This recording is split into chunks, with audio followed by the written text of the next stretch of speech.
आज हम अपना नया टॉपिक स्टार्ट करने जा रहे हैं जिसको कहेंगे percentage on direct material cost method. ये हमारा सबसे फर्स्ट मेथड है जिससे हम फैक्ट्री ओवरहेड्स का एलोकेशन करेंगे और जानेंगे कि क्या होता है। तो सबसे पहले वीडियो को पॉज कर लें और थ्योरी लिखी है उसको नोट कर लें, फिर हम वीडियो को स्टार्ट करते हैं।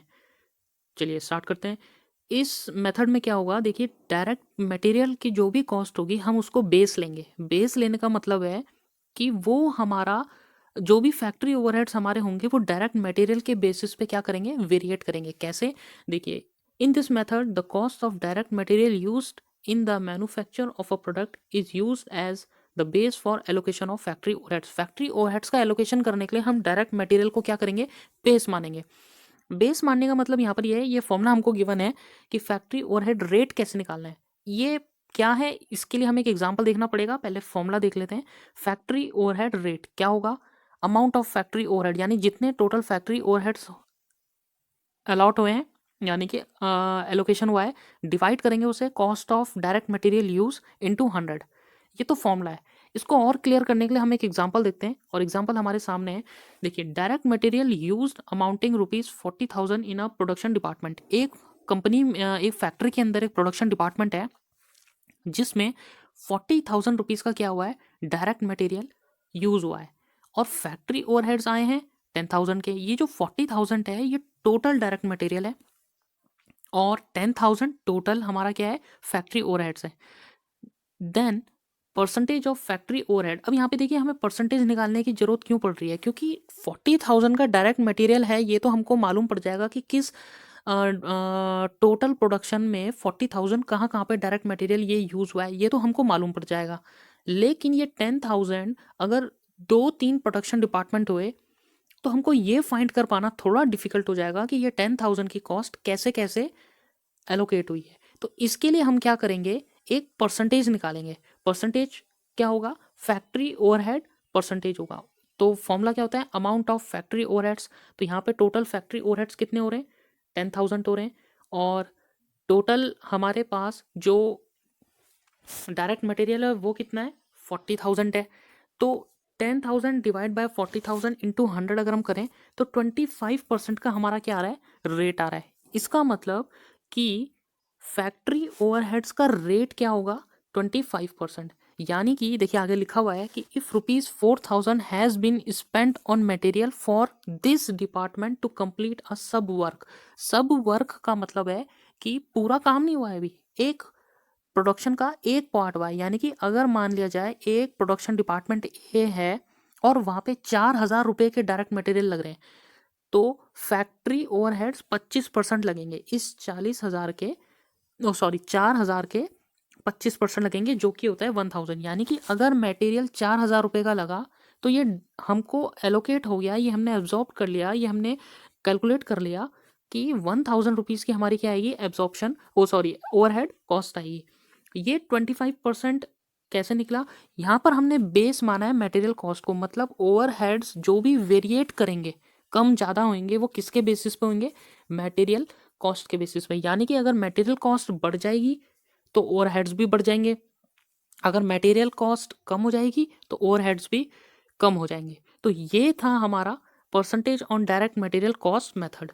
लेकिन अब देखते हैं इसकी कुछ सूटेबिलिटी कि ये मेथड जो होता है हमको कहाँ कहाँ पे सूटेबल होता है। जैसे बताया गया है कि this method is suitable only where material cost from the major part of the total cost. यानी किसी ऐसी जगह में इन मेथड्स को लगाना हमारे लिए बेनिफिट होगा या सूटेबल होगा जहाँ पे मटेरियल कॉस्ट बहुत मेजर पार्ट प्रोडक्शन का डिपेंड करता है। यानी कि जहाँ पे मटेरियल कॉस्ट ही क्या है, मेजर पार्ट है टोटल कॉस्ट की, वहाँ पे इस मेथड के बेसिस पे हम ओवरहेड्स का एलोकेशन और एब्जॉर्प्शन कर सकते हैं।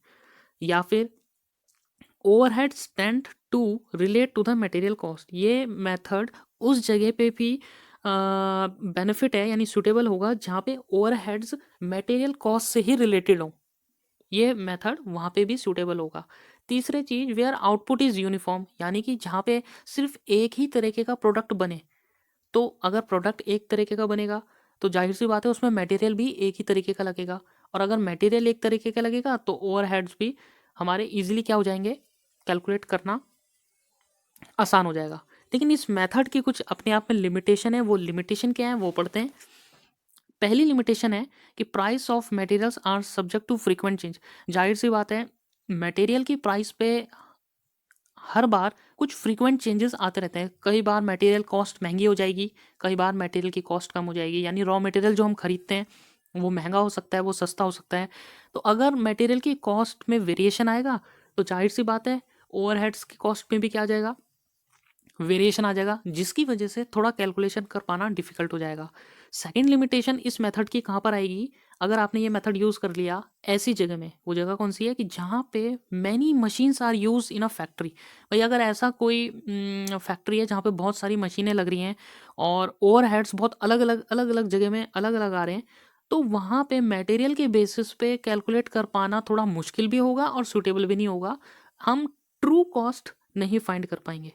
और तीसरी लिमिटेशन बताई गई है कि overheads are more related to the time consumed in the performance of a job. कहने का मतलब यहाँ पर यह है कि ओवरहेड्स समटाइम्स, ओवरहेड्स का नेचर ऐसा होता है कि वो जितना टाइम लगता है उतनी ज़्यादा कॉस्ट आती जाती है जॉब को बनने में। जॉब का मतलब यहाँ पर यह है कि अगर हम कोई प्रोडक्ट बना रहे हैं तो if an efficient worker take less time and an inefficient worker takes a long time, it is immaterial in this matter. Simple सी वही बात कि अगर आपने एफिशिएंट वर्कर से काम कराया तो वो कम टाइम लेगा, कम टाइम लेगा तो जाहिर सी बात है ओवरहेड कॉस्ट भी क्या हो जाएगी, कम हो जाएगी।